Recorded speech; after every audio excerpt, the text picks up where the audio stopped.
Hey y'all, it's 4 o'clock and you're at Rosetree, where you should be.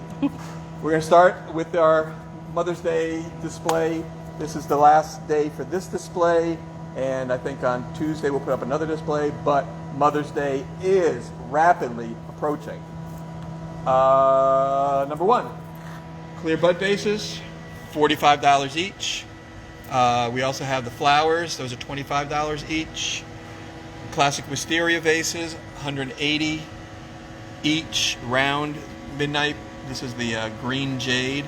Angle vase is $99 with a flat bouquet in here is incredible. Wine goblets, because we all know that mommy needs to drink because of these days and times. Tumblers, $43 each. And we have a little small fluted vase right here you can fill with her favorite candies. And something for the mama birds and the mamas who like to watch the mama birds. We have some Hummingbird Feeders. Remember, Mother's Day, May 9th. That's 3 weeks? 3 weeks-ish? I have no sense of time at the moment. Well, you know, it's definitely this year coming up. It is close. It's coming up this year. Hi, I'm Mark. I'm the owner here at Rosetree Blown Glass Studio Gallery, along with my wife Brenda, and we're coming to you from beautiful downtown historic Algiers Point, New Orleans, Louisiana.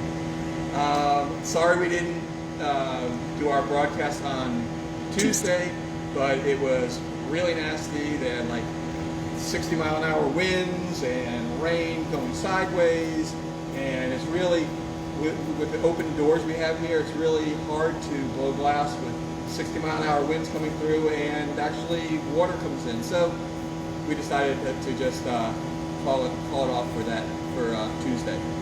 So welcome to Thursday, and today we're going to do a flat feathered disc bud vase. It's a 5-word title. It's just a nice little bud vase. We have her in order, and it'll be 2 layers of glass if I can get the layers big enough. It'll be colored powder on the first layer and colored chips on the second layer that get feathered. If y'all are new here, welcome. We're always glad to get new people in. And if you are new and you are daring, no, you don't have to be daring. You can just say hello in the comments, and we have a great group of people that come pretty much every broadcast, and I'm sure they'll welcome you with open arms. And if you have any questions, please put those in the comment section, and Darcy, who's the voice behind the camera, will relay those to me, and I'll try to do my best ability to answer your glass questions. All right, we got anybody on? Yes, so Barry started with a whoo, swam over. Right. And he also said that they will take the blue hummingbird feeder that they're going to send as a gift, and will give us the deets later. Wonderful. Thank you very much. It is yours. Patty said safety first for Tuesday. Always. And Tracy said hello. Hello. All right. So we'll get going. And if we have anything else we need to cover, well, sure we will. I know we had a youngster in last week who said that they follow, and they're in the neighborhood, but they have yet to speak up. Speak up, right? So I would love for kids to speak up if we have some kids watching, because there are lots of different ways to describe what I'm doing, and if I am confusing you or you want some more information, definitely speak up and I'll help you out. All right, so this is my furnace. Inside my furnace is a ceramic bowl called a Crucible, and the Crucible can hold up to 400 pounds of molten glass. So the glass is a liquid inside there. It's 2,050 degrees inside, and it stays on all the time, hopefully. This is a blowpipe. This is the main tool that I use to get the glass out. It's the same tool that glass blowers have been using for over 2,000 years.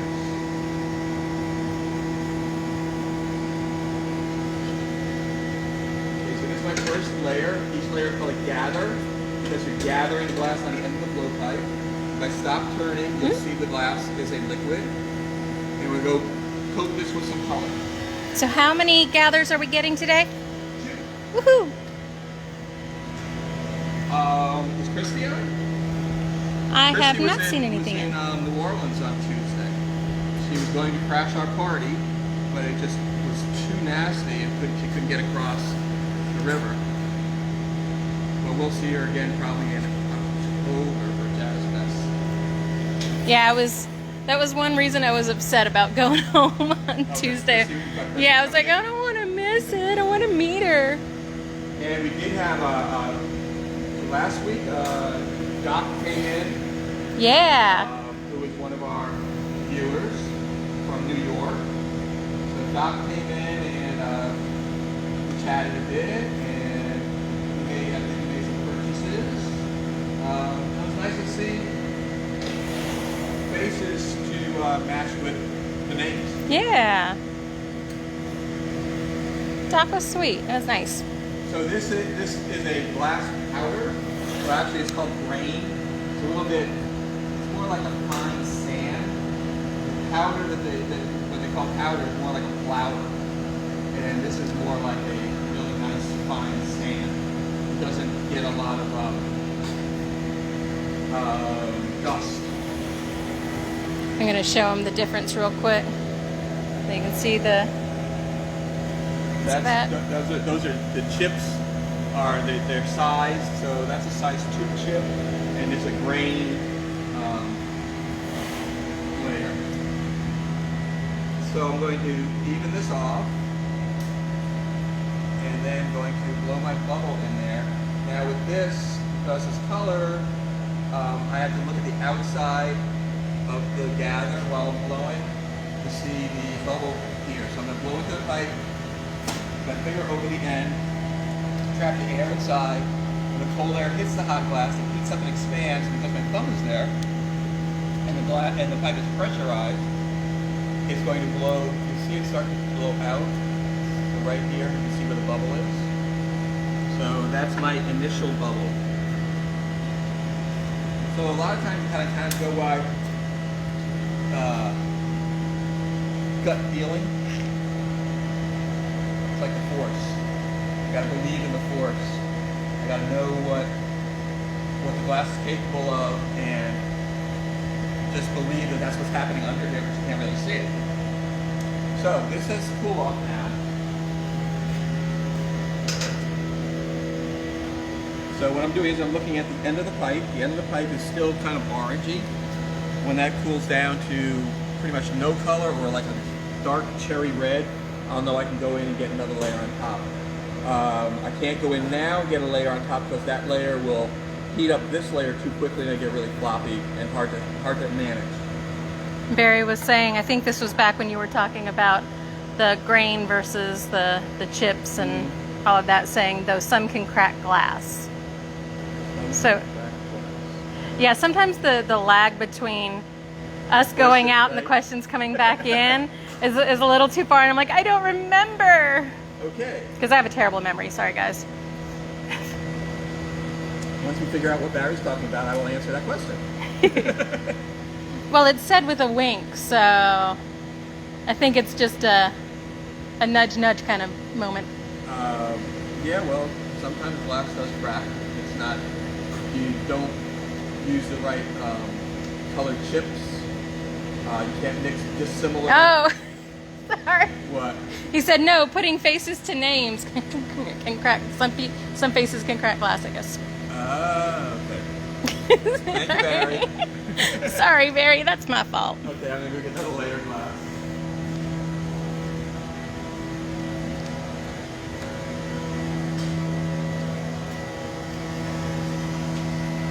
We need an interpreter from the interpreter.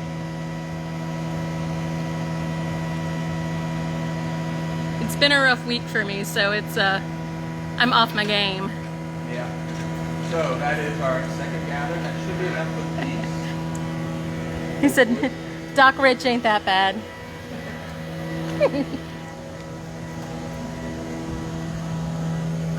So I'm going to roll into the chips.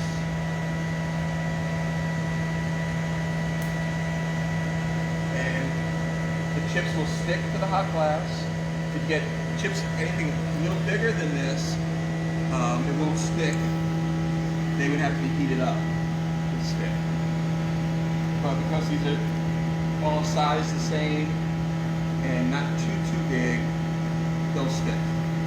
So that's my layer of chips.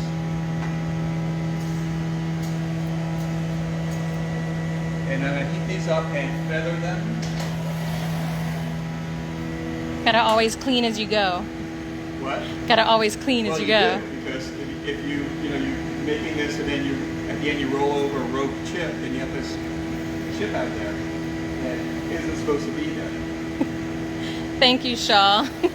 He said Darcy gets a cinematic award for that shot of the bubble with the warming oven in the background. Thank you. He sees a future in film for me. That's it. I'm quitting my job and going to Hollywood. Okay. We'll be back.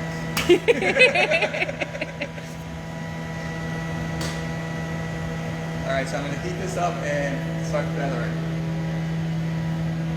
It's good to know you'll take me back. Like I said yesterday. I honestly don't remember what you said yesterday. Probably true.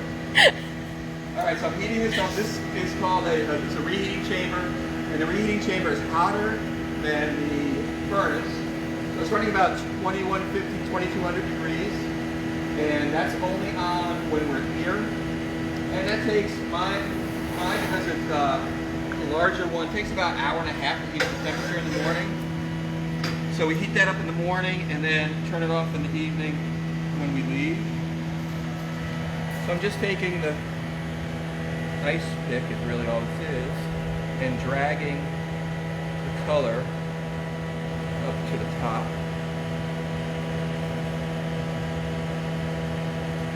And I'll do that one more time. So not all your tools have to be big, expensive specialty buys, huh? Actually, a friend of mine who he was one of my teachers at there's a school, a glass school up outside Seattle called Hilltop, and it's the best glass school in the world, actually, in my opinion. And I was a TA for him way back when I was young, when we were all young. And he just put it up a YouTube video of handmade tools. And it's really funny to see these people who figured out how to get by with handmade tools for to solve problems. So it was good to see that. Alright, so now I'm going to heat this up, smooth it all out, and then get ready to start blowing.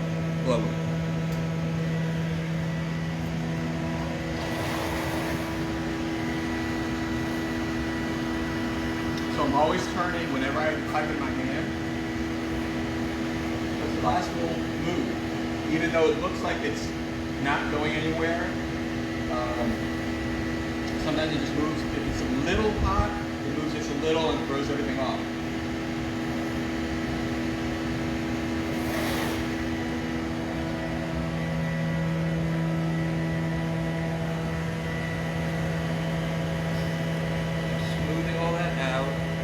Getting the glass to go kind of towards the bottom, because I want more glass at the bottom than at the top.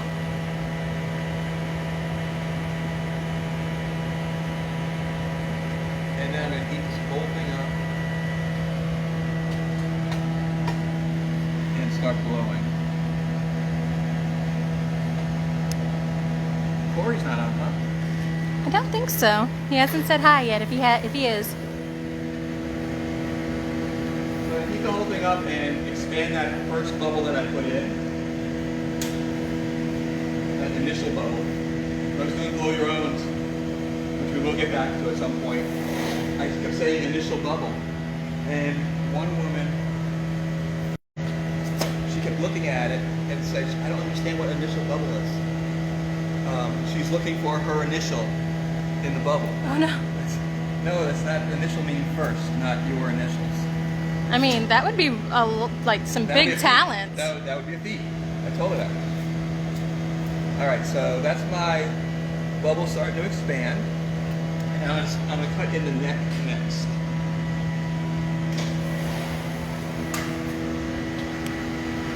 So I heat the whole piece up. I'm going to use what's called a tool called jacks. And put in a jack line. Actually, I'm going to put in 2 jack lines and start forming the neck before I blow out the piece.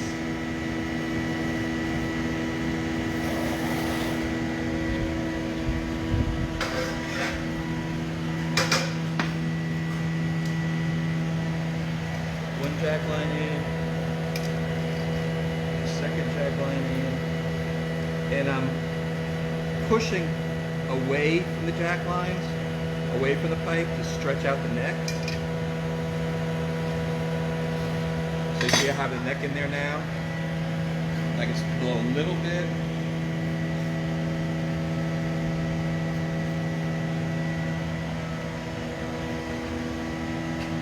Woo! Corey made it. He said, "Aye, here." All right. I hope I said that right. All right, so I'm going to heat the whole thing up, make my jack lines a little bit more pronounced, and then blow out the shape a little bit more. You see, as it gets hot, it gets more floppy, and you have to keep ahead of that.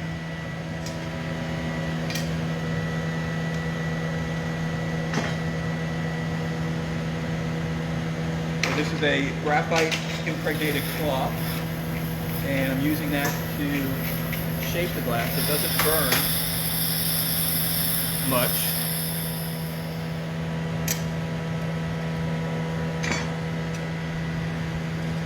Still got a ways to go, so I'm going to heat it up again. I'm letting gravity help a little bit first, because we are not swinging today because Christy isn't here, so we're not going to swing. Oh, Christy.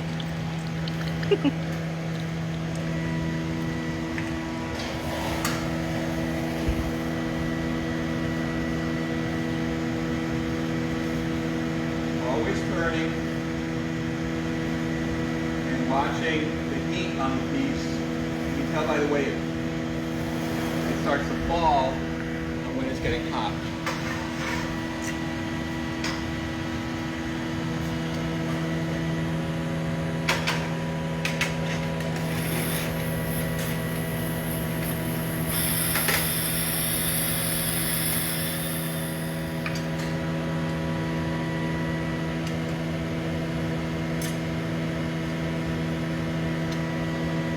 Flatten the bottom.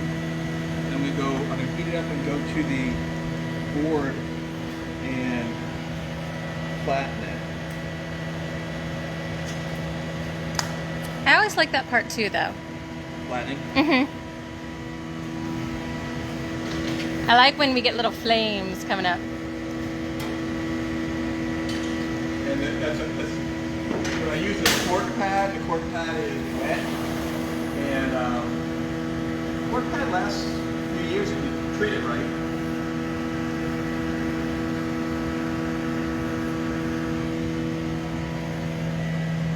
We get good heat in this.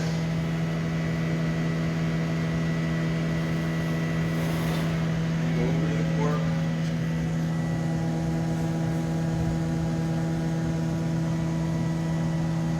And because it's so wide, I've used a couple times, so it'll probably flame up on the next one.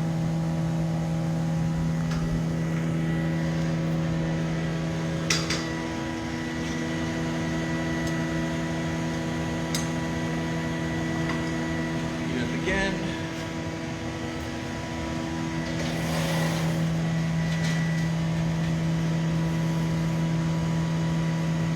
Again, I'm always turning, heating the whole piece up in the reheating chamber.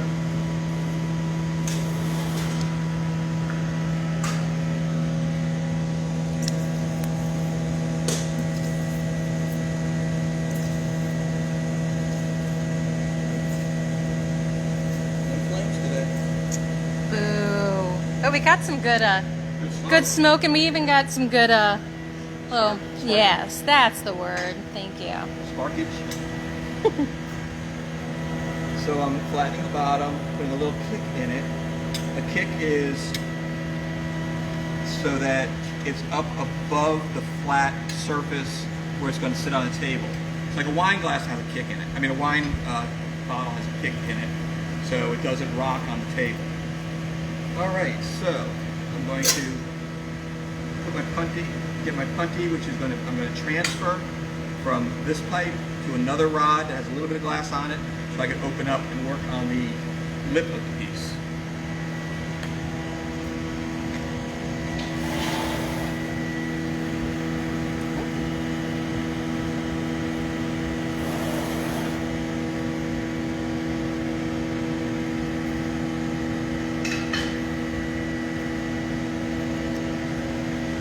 That piece is actually a turquoise with blues and greens and whites.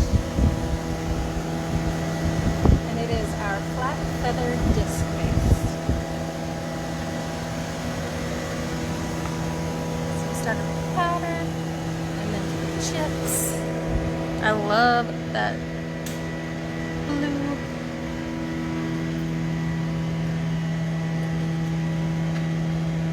So I'm shaping the punty and then making sure it's the right temperature to attach.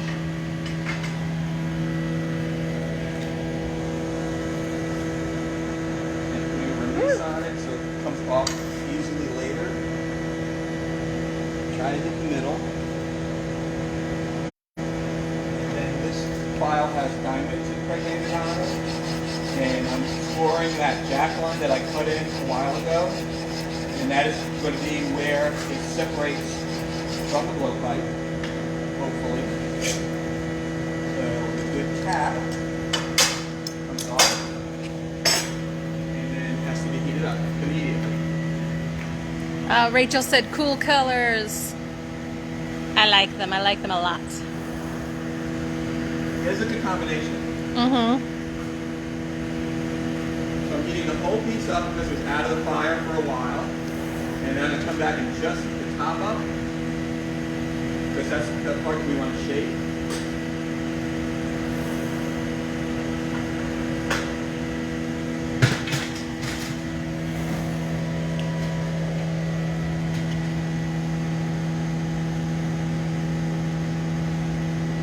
If you wait too long while you're putting the punty on, when you go back into the reheating chamber, the temperature difference is too great and the piece will crack.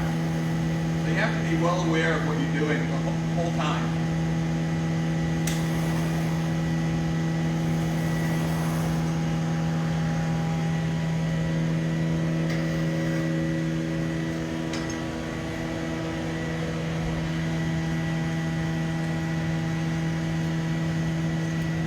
Okay, open the top a little bit.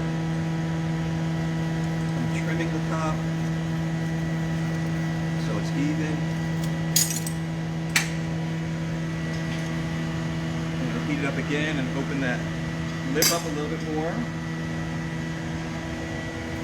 So Barry was asking, what would happen if you don't put the dimple into the punty glass? Different people put different releases on. Some people make cross. Some people don't do it at all. It's just personal preference. I think it releases better when it has a dimple in it. Other people will disagree. Corey, what do you do for your punties? That's a good question. I was going to ask what the other guys do, Eamon and Dave, but I think everybody here does dimples because that's the way I do it. My shop, my rules. No, I mean whatever they're comfortable with, but I think everybody does do the dimple. Okay, I'm going to heat that up and let that fall. It's kind of a squatty, so I'm going to heat it up and let it fall out a little bit, make it a little longer on top.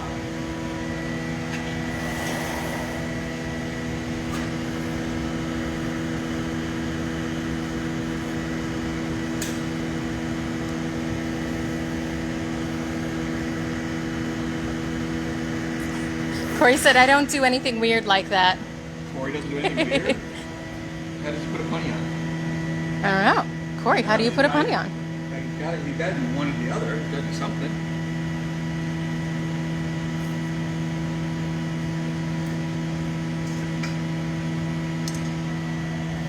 He said just push it up to the pipe and make sure the temp is correct. Okay, so he doesn't do any release, which is fine. If it works, you do it. All right, so that's pretty much the piece. So we have a flat feathered disc bud vase. Yes. And the colors, you'll see the colors a little bit better when it cools off. So I will post a picture probably Monday or Tuesday of this piece, and you'll be able to see what the finished piece looks like. And we go over to the back off table.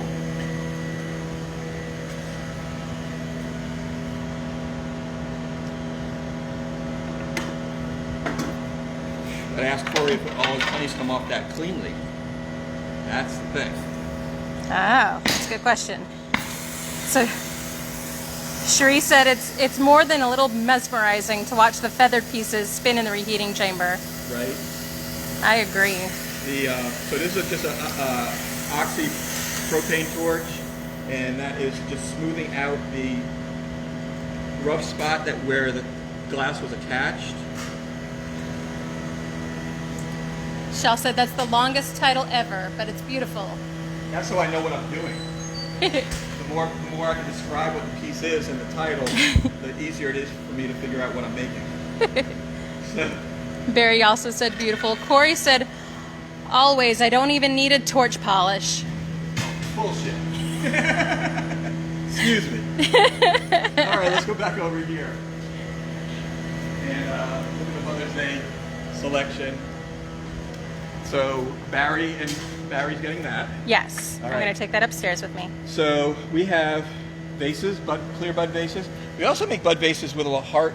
See how it's round on top? We make them with a heart on top. So if you want one with a heart on top, let us know. We'll do that for you. Flowers, that must have been Corey's answer. Yes. Flowers are $25. Classic wisteria is $180. That's in the jade green. This is a midnight blue round wisteria. That's $180 also. Angle vase, $99. All three of those look excellent with a bouquet of flowers. Wine goblets, $49 each. Tumblers, $43 each. Small fluted bowl is $55. I mean, look at that. That's beautiful.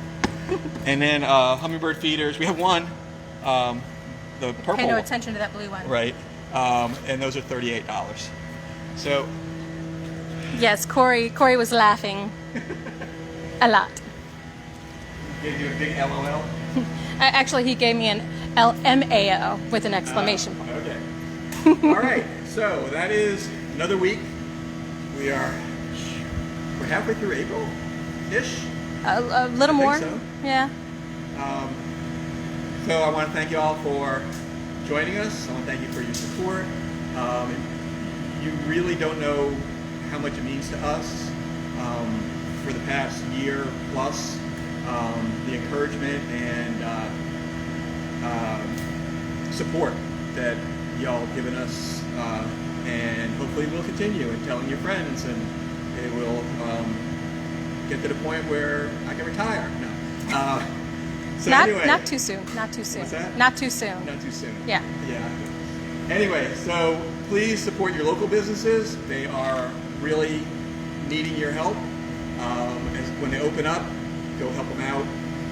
If you need blown glass or gifts or redoing your house and need some decorative features, give us a call or email us at www.rosetreegallery.com.